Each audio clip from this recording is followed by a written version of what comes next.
इस क्वेश्चन में कहा गया है कि in a simple Atwood machine two unequal masses m1 and m2 are connected by a string going over a clamped light smooth pulley in a typical arrangement m1 equal to 300 gram and m2 equal to 600 gram.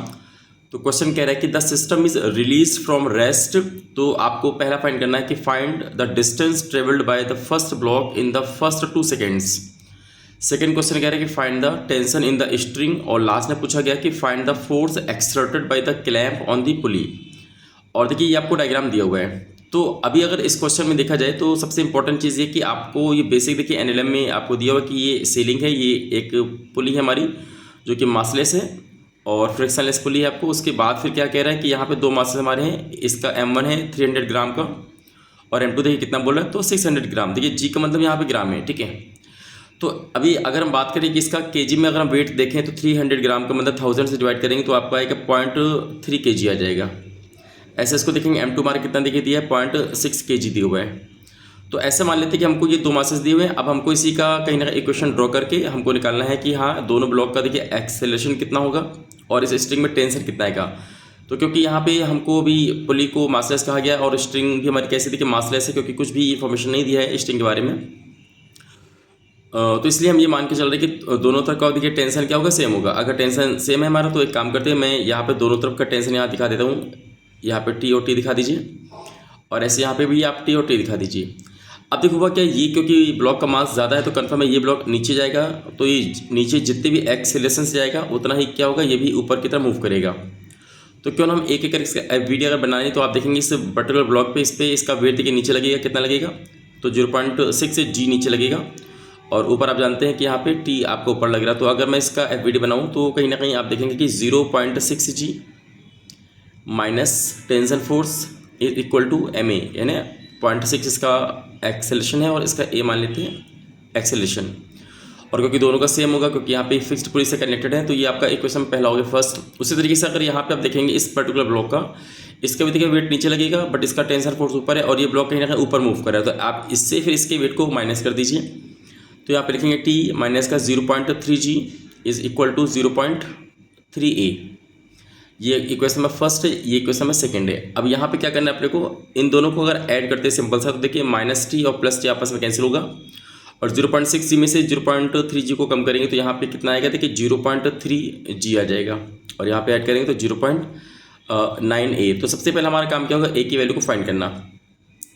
तो देखिए ए की value को हम find करेंगे तो कितना आएगा देखिए 0.3 जी अपॉन 0.9, ठीक है। तो यहाँ पे इस तरीके से आप देखेंगे कि हमारा यहाँ पे इतना निकल के आ जाएगा। उसके बाद फिर अगर आप आगे इसको अगर फर्दर सॉल्व करेंगे तो आप देख सकते हैं यहाँ पे कि अगर हम यहाँ पे पॉइंट से पॉइंट को रिमूव कर दें तो 3 से आपका 3 टाइम जाएगा। दैट मीन्स जो दोनों ब्लॉक हमारे इनका जो एक्सेलरेशन है वो कितना देखिए g/3 आ गया, ठीक है। अब इसके जब हमारा ए मेन आ गया तो इसे हम यहाँ पे फिर टेंशन भी निकाल के चलिए यहाँ पे देख लेते हैं। अगर इसको उठा के यहाँ पे हम रखते हैं तो देखिए यहाँ पे क्या आएगा तो 0.6 जी, यहाँ पे माइनस का टी और यहाँ पे क्या आएगा देखिए 0.6 और एक वैल्यू क्या आ गई तो g/3 आ गया। तो इस तरीके से 3 से कट करेंगे तो ये 0.2 हो जाएगा।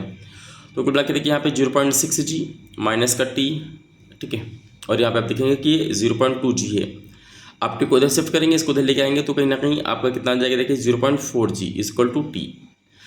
तो अपने को यहाँ पे मालूम चल गया कि हाँ टेंशन फोर्स ये आ गया और एक्सेलरेशन हमारा ये। अब आइए एक एक क्वेश्चन यहाँ पे हम सॉल्व कर लेते हैं। सबसे पहले यहाँ पे क्वेश्चन कहा गया कि ए पार्ट कि find the distance travelled by the first block in the first 2 second, यानी कि आपको 2 सेकेंड में आपको बताना है कि इसका यानी जो पहला ब्लॉक है इसने कितना डिस्टेंस ट्रेवल किया। तो आप जानते हैं कि स्टार्टिंग में क्या है पूरा सिस्टम रेस्ट में था तो आप जानते हैं कि यू हमारा 0 है और टी आपको कितना यूज़ करना है कि 2 सेकेंड बोला गया है और डिस्टेंस है कितना ट्रेवल किया है वो आपको निकालना और ए आप निकाल चुके हैं कि ए की वैल्यू क्या है g/3 आ रही है।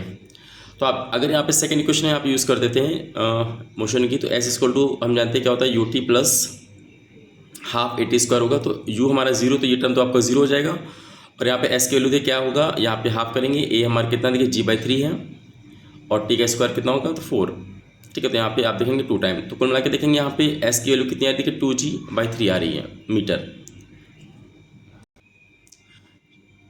ठीक है। तो अब देखिए इतना होने के बाद यही आपका मेन आंसर है। अभी इंपॉर्टेंट चीज़ यहाँ पे कि जी की वैल्यू में क्या पुट करनी है। तो मैक्सिमम देखिए आपको पता है कि सभी क्वेश्चंस में हमने जी की वैल्यू को 10 पुट किया है। तो अगर आप 10 पुट करेंगे तो हमारा 20/3 आपका आंसर आ जाएगा, और उसको फर्दर आप सॉल्व करेंगे तो 6.66 समथिंग आपको निकल के आएगा। अगर आप जी की वैल्यू देखिए 9.8 यहाँ पे लेके चलेंगे तो थोड़ा सा आपका आंसर कम हो जाएगा। तो अब ये क्वेश्चन के डिपेंड करता है कि आपको दिया क्या है। तो वैसे तो जनरली आपको पता है कि एग्जाम में अगर आपको जी की वैल्यू नहीं दे रहा तो आपको 9.8 लेनी होती है। बट यहाँ पे कुछ क्वेश्चन ऐसे हैं कि सिंपल बनाने के लिए क्या है कि जी की वैल्यू को 10 लिया गया ताकि थोड़ा ईजिली हमारा आंसर आ जाए। बट अगर मैं इसको फर्दर सॉल्व करूँ तो देखिए यहाँ पे 2 लिखेंगे और यहाँ पे 9.8 और यहाँ पे आप 3 यहाँ पे यूज़ करेंगे। तो कुल मिला के हमारा कितना होगा देखिए 19.6 हो जाएगा, अपॉन में 3 हो जाएगा। तो कुल मिला के कितने बार जाएगा देखिए, ठीक है। तो 6.53 के आसपास आएगा। तो अपन यहाँ पे अगर एक हम लोग यहाँ पे वैल्यू डिसिमल में 1 पॉइंट पे अगर चूज़ कर लें तो पहले हमारा आंसर क्या आएगा, तो 6.5 के आसपास हमारा मीटर में आंसर आ जाएगा, ठीक है। एक तो ये हमारा आंसर होगा। दूसरा देखिए सेकंड पार्ट क्या है इंपॉर्टेंट, सेकंड पार्ट भी हमारा देखिए एज इट इज़ कॉपी कर सकते हैं आप। सेकंड पार्ट में देखिए क्या पूछा गया है, सेकंड पार्ट में पूछा गया था कि यहाँ पे कि find the tension in the string, ठीक है। ये देखिए ये लिखा है कि find the tension in the string. अब आपको स्ट्रिंग में टेंशन बताना था जो कि आप पहले निकाल चुके हैं। कितना है देखिए 0.4 जी। तो अगर यहाँ पे देखेंगे हमारा आंसर हो गया। अगर जी की वैल्यू को देखिए आप 10 पुट करते हैं तो हमारा आंसर क्या होगा, देखिए 4 आ जाएगा, 4 न्यूटन। बट अगर यहाँ पे 9.8 आप पुट करेंगे तो थोड़ा सा कम हो जाएगा। तो ये मान लेते हैं कि अगर हम लोग 9.8 यहाँ पे लेके चल रहे हैं तो T = 0.4 इंटू में 9.8, ठीक है। तो आप देखेंगे यहाँ पे 0.4 इंटू 9.8 को अगर मल्टीप्लाई करेंगे तो ये आपका आ जाएगा 3.92 के आसपास, ठीक है। ये आएगा न्यूटन, 3.92 के आसपास आपका ये आंसर आ जाएगा। अब इसके बाद लास्ट में पूछा गया था कि तीसरा पार्ट, इसमें क्या बोल रहा है, कह रहा है कि find the force exerted by the clamp on the पुली। अब देखिए क्लैंप क्या कह रहा है, पुली पे कितना फोर्स एक्सर्ट करेगा। तो आपको जानते हैं कि यहाँ पे इस पर भी अगर आप दिखाएंगे तो आप इस तरीके से दिखा सकते हैं। तो अगर हम देखें पुली हमारी मासलेस है, ठीक है। तो इसका मतलब ऊपर का टेंशन और नीचे का टेंशन आपको इक्वल करना है, यानी कि नेट फोर्स क्या करना है, आपको 0 करना है। तो आप देखेंगे कि अगर मैं ऊपर चलो फोर्स F मान लेता हूँ, तो देखिए अगर इसको नेट फोर्स 0 करना है तो देखिए नीचे कितना फोर्स लग रहा है। तो एक तो T यहाँ लग रहा है, एक आपको T यहाँ लग रहा है, मतलब दोनों आपको मिला के 2T आपको नीचे दिखाई दे रहा है। तो पक्का F की वैल्यू क्या होगी, तो वो 2T होगी, डबल हो जाएगा। तो आपको तीसरा जो हमारा आंसर आएगा C पार्ट, तो यहाँ पे अगर देखेंगे फाइंड द फोर्स, तो आपको फोर्स को 2T कर लेना है, ठीक है। अगर 2T करेंगे तो वही सेम चीज़ है। अगर आपको जी को 10 आप मान के चल रहे हैं तो ये आपका 4 हो जाएगा, 4 के डबल 8 हो जाएगा। और अगर आपने 9.8 मान के चल रहे हैं तो इसी देखिए 3.92 का अगर डबल करेंगे तो आपका 2 का डबल 4 हो जाएगा, 9 का डबल 18 और आपको 3 का डबल 6 और प्लस 7, तो आपका लगभग 7.84 न्यूटन ये निकल के सामने आ जाएगा, ठीक है। तो इस तरीके से आप देखेंगे कि हमारे तीनों पार्ट यहाँ पे हो चुके हैं। कि हाँ पहले पार्ट में आपको एक्स की वैल्यू निकालना था, कितना डिस्प्लेसमेंट हुआ, चाहे फर्स्ट वाला ब्लॉक हो चाहे सेकंड वाला। आपको देखेंगे दोनों का एक ही आएगा बिकॉज क्योंकि यहाँ पे दोनों का ए सेम है। और उसके बाद यहाँ पे देख सकते हैं सेकंड पार्ट में आपको टेंशन फोर्स निकालना था, तीसरे पार्ट में आपको फोर्स निकालना था कि क्लैंप ने कितना फोर्स अप्लाई किया।